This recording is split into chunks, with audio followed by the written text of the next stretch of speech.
and welcome to another replay cast, and today I'm continuing the mid-tier series with the tier 7 French cruiser, the Algérie. What's the deal with the Algérie? Well, it's the same like with the Émile Batin or La Galissonière. The playstyle is pretty similar and a consequential continuation of the line, in my opinion. So, your big purpose is be fast, roam around, and burn down ships, most likely battleships. Yeah, we are playing here on Estuary, and I accidentally ended up in a division with some wargaming pay to lose guys, and they also ended up on the same side as I was, so this is pretty fortunate for me. We are playing on Estuary, standard battle, tier 8 to tier 6 matchmaking, so we are in the middle of the pack, and yeah, I think the Algérie is doing good against tier 8s. It struggles only against yeah, not really. If you look at the range, 17.9, you even can compete with tier 9 ships. Of course, don't expect much. The Algérie is also not really tank cruiser, but it's doing a good job in my opinion, and that's why I also used the premium camo. I bought it at some point. This ship is quite good. In comparison to the ships before, the Émile Batin and the La Galissonière, it has now access to the 203mm guns. So when you started or when you play the Furutaka, the Japanese cruiser on tier 5, which has also access on 203mm guns, the playstyle only differs at tier 7 in the French line. So there's a shifting going on. So just be aware of that. So if you grind the French line before the Japanese line, then you get used to it later. So you wanna make your shots count. Let's go quickly over this mess of consumables, because that's probably, I mean, you saw it on the La Galissonière. You have also access to the reload booster. Enemy carriers attacking our Hipper for whatever reasons. That's a pretty interesting decision, to be honest. The Hipper has quite good AA if defensive is slotted. So I don't use mine yet now. My defensive AA, I expect him to shoot down a lot. My pay to lose teammates, clanmates, they lay the smoke for me here, which is of course really helpful. Because rule number 1 in a cruiser, you don't want to lose much HP in the early game. You exhale in the late game. That's basically what cruiser play comes down to. Same like on the La Galissonière, I use my reload booster if a battleship damage conned, or if I'm going in a engagement against a cruiser when he's showing broadside or is forced, or I imagine he's going to be forced to show broadside, then I'm using this reload consumable. The reload of 10 seconds is pretty standard, I think, I think it's 11 seconds, but it's pretty standard for 2 and 3mm cruisers. Only on the tier 10 it changes quite a lot. So the Cleveland here is definitely the ship that is the most dangerous for my DDs here, which they are in a Benson and an Akizuki. So I'm switching here to AP. I don't expect too many overpens on this distance.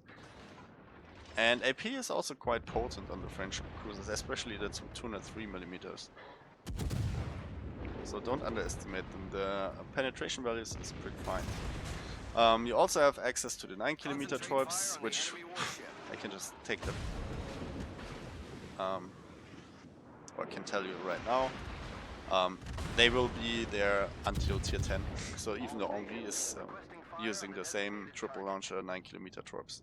They are a nice addition, but don't expect to one-shot battleships if you go close when they are full HP. That's not going to happen. The damage is quite mediocre. It's but as I said, it's a nice addition. I also use defensive AA. The AA values on the Algérie are not great, but yeah, I don't use any hydro.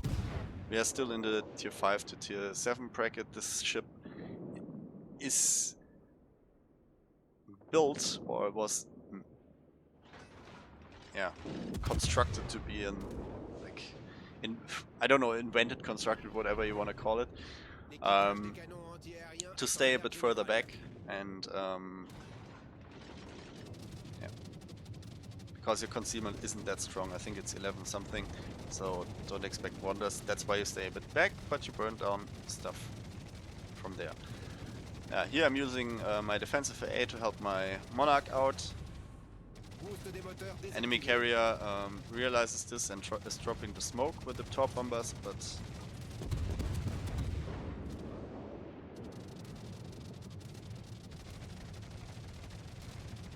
is luckily not hitting anything. So there are now 1, 2,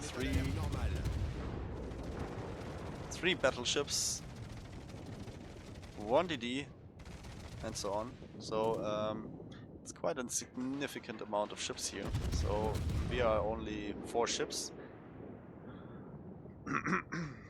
But yeah, of course, 2 DDs who can sit in the smoke. Yeah, you also see that Algérie is an excellent fire starter. Already 4 fires. The Hood has to damage con if he has it available. Then of course I will use my reload module, or not module, consumable.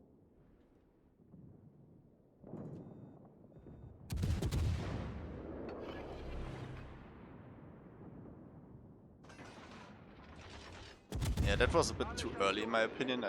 He didn't put out the fires yet.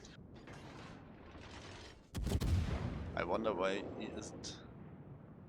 All stations requesting fire on the designated target. Now he is, but I used it a bit too early. You need to time that a bit better than I did here. So the fact, since he's shooting HE, I'm not so bothered.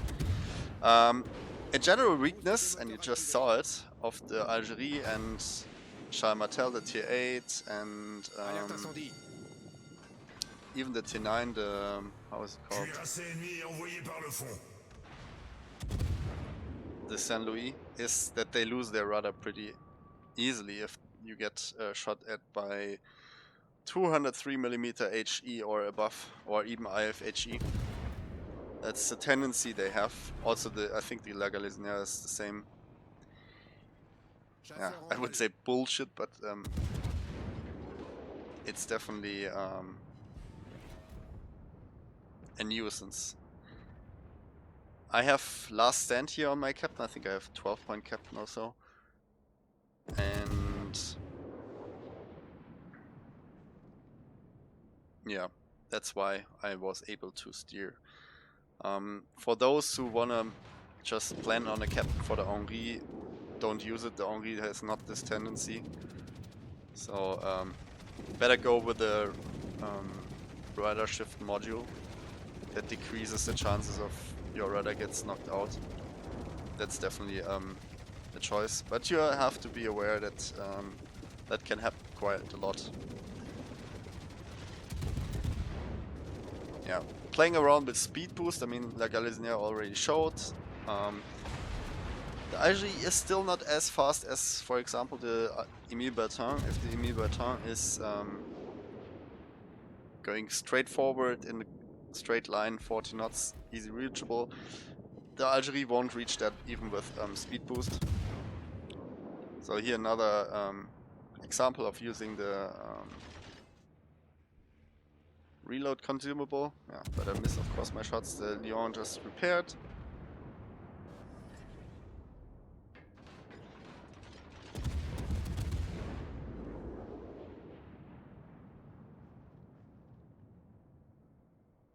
Yeah, maybe I can get another fire. Carriers. Yeah, there we go. 1 fire. Carriers dropping him as well, so he has not the best time. And I let it tick and already concentrate on the Bismarck who's approaching here as well. So second fire on the Lyon. That guy is pretty much dead, I would say.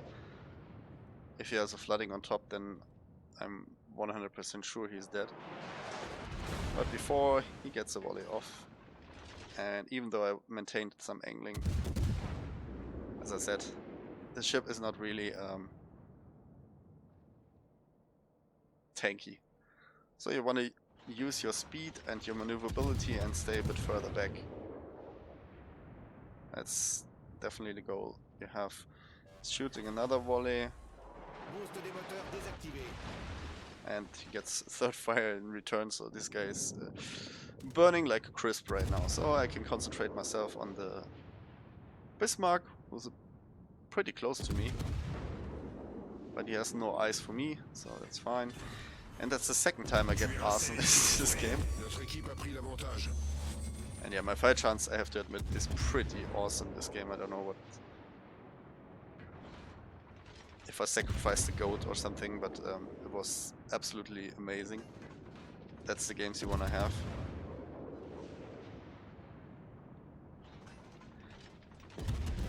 Yeah, and it's... I mean... the French line is how I expect to be cruiser play like. You roam around behind the cruisers, or the cruisers that can go a bit closer because of their concealment values, or the battleships, and you just support by... wow, I achieved Witherer. Okay, this is crazy. So you stay a bit further back. You also don't have such an early in-game impact, as I said already before in the videos of La Galicienne and the Emile Batin. You trade that for being effective in the late game, because you can burn down these ships pretty easily, in my opinion. Use the reload booster again for the Shokaku, because he damage con, but probably still immune to new fires for 10 seconds or so. That's why it doesn't work out. So I have to get used to this reload consumable as well a bit. Not playing too often with it around. On the Henri it's pretty strong. I don't think the tier 8 and tier 9 needed one, because the base reload was pretty good already. Yeah. Now the tier 6 and tier 7 has it also. Well, I don't mind it, it's some extra addition. And another fire. So the story continues. We are already at 13 fires with what? How 130 shell hits. Yeah, and that guy damage con on fire. With my luck, that's not a good idea right now. Yeah, I mean, this flank here with the 3 guys from Pay to Lose, that was definitely... We hold them all back just by smart play and so on. So, and there's another fire. That's already 14. Let's see if we can get more. Torp. I just used the torps also, like... there's 15 fires. Oh man. Yeah, here I'm going also ham, because the Akizuki is supposed to be closer as well. I don't mind it if I get killed here, but I wanna go for extra damage, but looks as if the torpedoes finish the job and nothing can be changed about it. So 139k damage. I think that's pretty respectable in a tier 6 to tier 8 game.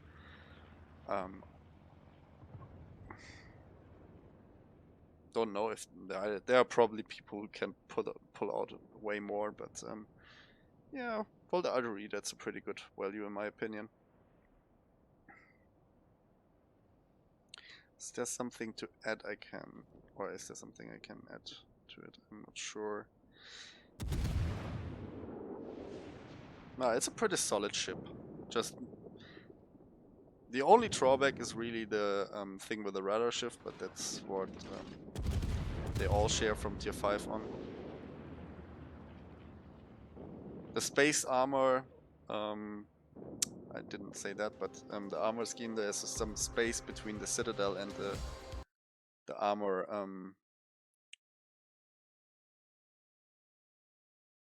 outside armor, let's call it like this, the armor belt, and that also prevents cruiser ammunition to always score citadels. Battle even for battleships, it has a tendency of being sometimes a bit trollish, but don't overestimate that. You can eat a ton of damage when you show broadside, so just avoid that. All right, in the end, 140,000 damage. 2 times Arsonist, 1 time Witherer.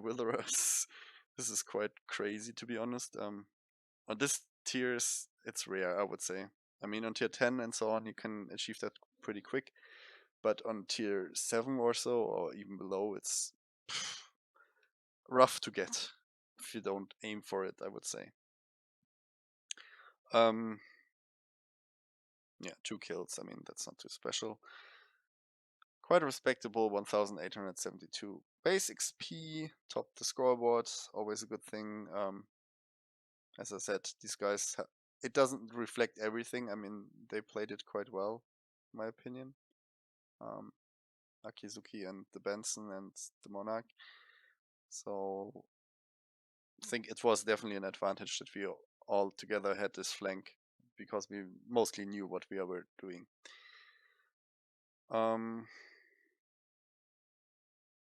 Yeah, only shot once AP against the Cleveland, but as I said, don't underestimate it. If the enemy cruisers have a tendency of sailing around too much broadside with too much broadside, then sticking to AP is also not bad. It is, as I said, pretty potent, and once you get used to the shell arcs, because they are also not floaty, but not so flat like, for example, the Germans, then you might score the one or another citadel. So that should be also pretty clear. Yeah, hope it was helpful what I showed you. I think it was a good roundup about the Algérie. I think it showed everything. So the French cruisers are basically good fire starters and roaming in the back. Not the ones you do aggressive plays with, and especially on the tier 8, 9 one, you need to pay a bit attention because you're so fast with the speed boost that you tend to overextend if you don't watch the minimap. So that's a pretty big deal. And yeah, but apart from that, it's pretty comfortable to play. And nobody can like be mad at you that you stay back because you're squishy, and your job is mostly to be more passive than aggressive. But of course, at some point you can play aggressive, the Henri can play aggressive, but it's always hard to play aggressive with tier 5 and until tier 7 or to tier 7 cruisers, because they all tend to be squishy. So, and you don't have access to a heal, so you get what I say, I think. All right, yeah, that was my conclusion about the Algérie. Hope you enjoyed it, and yeah, see you next time. Bye bye.